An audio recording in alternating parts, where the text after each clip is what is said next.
It's time now for a Gemini Ryder Cup's Insights. So we take a look at Tom Watson's career in the Ryder Cup. Won 10 of the 15 matches he played, including all 3 with Jack Nicklaus as his partner in the 1981 event at Walton Heath. Also earned 4 points for the US 2 years later, PGA National. In addition to being the winning captain in 1993, Tom was also the US captain in 2014. Tom Watson joins me now. Tom, it's always good to see you. Whenever we start these conversations about Ryder Cups at this time of the year, does it bring back any memory from your playing days that you're particularly fond of? Oh, the Ryder Cup was always it was the carrot for the players in the U.S. Tour to play, and I always relished the opportunity to play in it. When in 1977, when I had my breakout year basically on the tour, and I qualified for the Ryder Cup. It was really the pinnacle of the year. Going to live in St. Anne's, playing with my fellow teammates. It was something that I had watched and followed the Ryder Cup through the '60s and the early '70s, and making the team was very, very exciting for me. Given the depth of US talent over the last couple of decades, it seems astonishing to point out that you were the last American captain to win in Europe 32 years ago. Now there's a lot of conversation about how difficult it is to win away matches in the Ryder Cup. Do you have any particular theory why that is? Well, it's the 13th man theory, bottom line. When you have the whole of Europe pulling for their team in Europe, that adds a certain amount of psychological advantage, I think. Same thing in the U.S. And it's palpable. It certainly is. I mean, when I was a captain in '93, I told my players, after having a meeting with Roy Williams, who's the Kansas basketball coach, I asked him a simple question. I said, "How do you prepare your team when you're at an away game?" And he said, "I tell the team 2 things, Tom. I tell them, make the crowd go silent, and then watch the crowd leave early." And the part of the second part was wonderful. When I was walking up the last hole following Raymond Floyd after we won the Cup, Payne Stewart came in, slapped me on the back, and said, "Cappy, look at the stands up there." And they were half empty, and we had a great laugh about it. And of course, both times you captained away, and I would argue, and a lot of Europeans argued, that you were more popular in that corner of the world than some members of the European team were back then. But did you notice any change in the crowd behaviour dynamic over the years, say between '93 and 2014?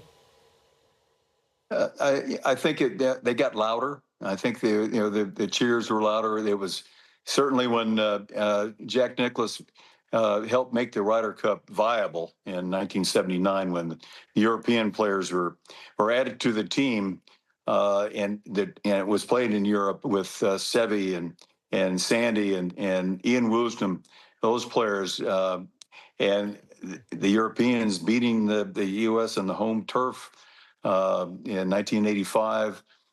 It really became an event. And before that, Jack said, this was a foregone conclusion the U.S. is going to win. And essentially we did. But when the Europeans were added to it, it made it a true contest. And the U.S. players have been reeling when we were playing in Europe. We haven't won, as you say, since 1993. And I go back to that 13th man. The crowds are very, very supportive and loud. And I was, I told my players, I said, when you go over there after playing in 1977, and in the first match I was playing with Hubert Green, we were 6 up after 10. And on the 11th hole, par 5 at Lytham St. Anne's, I knocked it on in 2. I believe Tommy Horton was on at 15 feet away. I was about 40 feet away. I left my putt about 4 feet short. And Tommy made the putt, and he got a good, healthy cheer.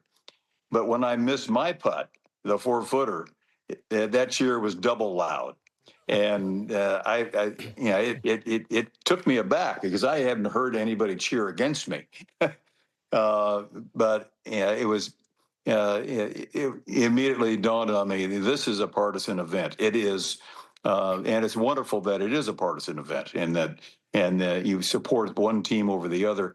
And yes, you do cheer when your player when your player wins a point, whether the other player messes up or your player makes a great shot. And I told my players, you have to expect that, and don't be taken aback like I was the first time it happened to me. I don't think anybody's going to be surprised by noise next week at Bethpage, Tom. We had your old buddy Lanny Wadkins join us on Golf Today a couple of days ago, and I asked Lanny what it was like back in '95 in terms of his support team, and he said he basically had his brother Bobby and Dick Harmon, and he wasn't even sure that the PGA of America paid for Bobby's airfare to get to Rochester for Oak Hill. That was in the days before vice captains and the whole support staff was a thing. What did you have in 1993 other than yourself?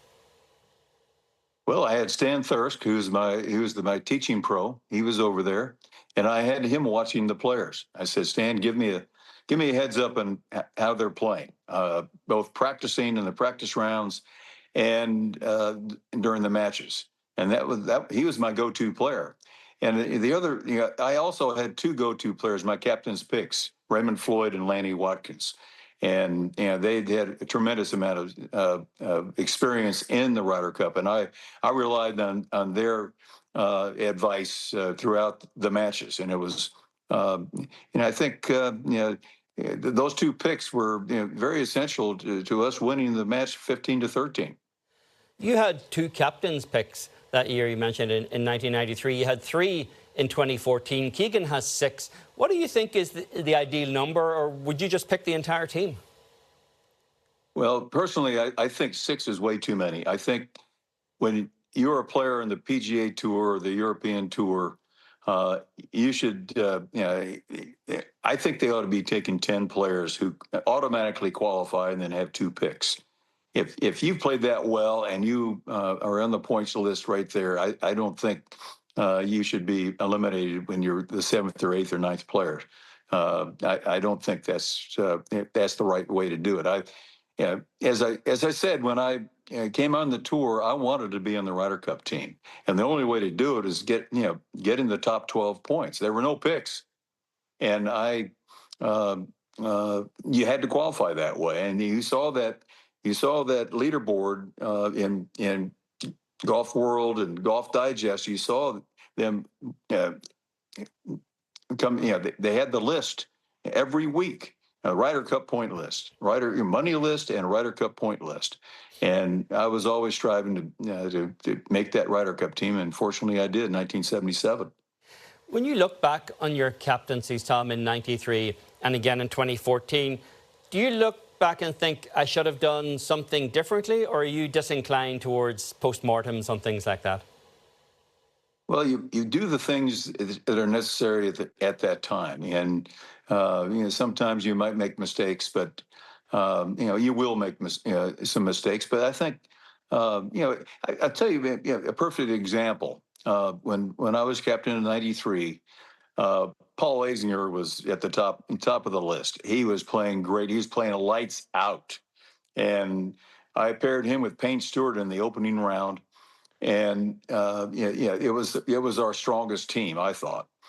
Well, what happened in the opening round was unexpected. We had a fog delay, and that caused these players to sit around, and whether they're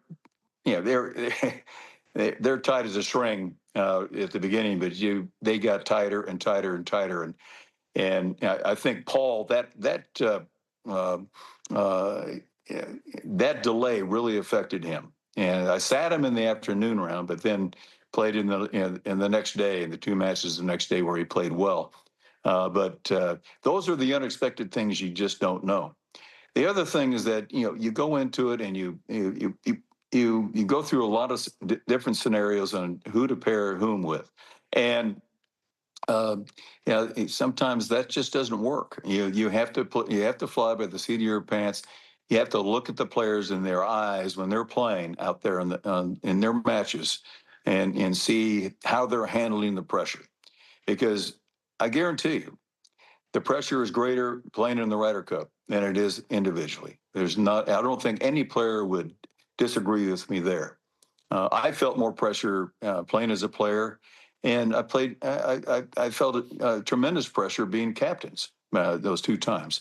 And you have to make judgments based on you have some help with your vice captains. In my case, it was Stan Thurst in '93, and to make those decisions. And but if you look back on it and say, did I make any mistakes? Well, possibly you do. But at that time, you didn't think it was a mistake. You made the best possible decision you could at the time.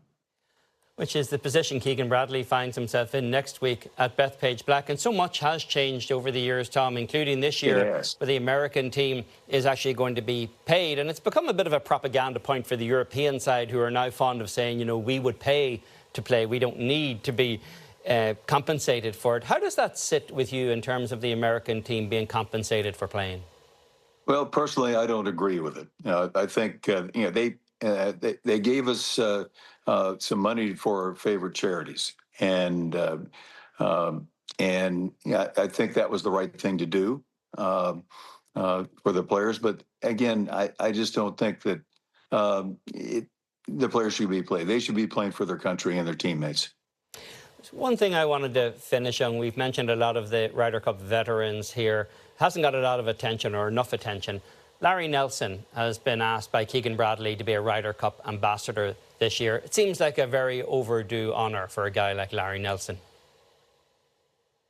Well, Larry certainly had a great Ryder Cup record, and he was overlooked to being captain, disappointing to him and a lot of people. And the fact is, you can only pick a single captain, each of 2 years. But again, I like Larry and I highly respect him as a golfer and a person, and he would have made a good Ryder Cup captain. Tom, it's always a pleasure to catch up with you, particularly talking about an event where you do have so much personal history. I really appreciate the time today. Eamon, thank you.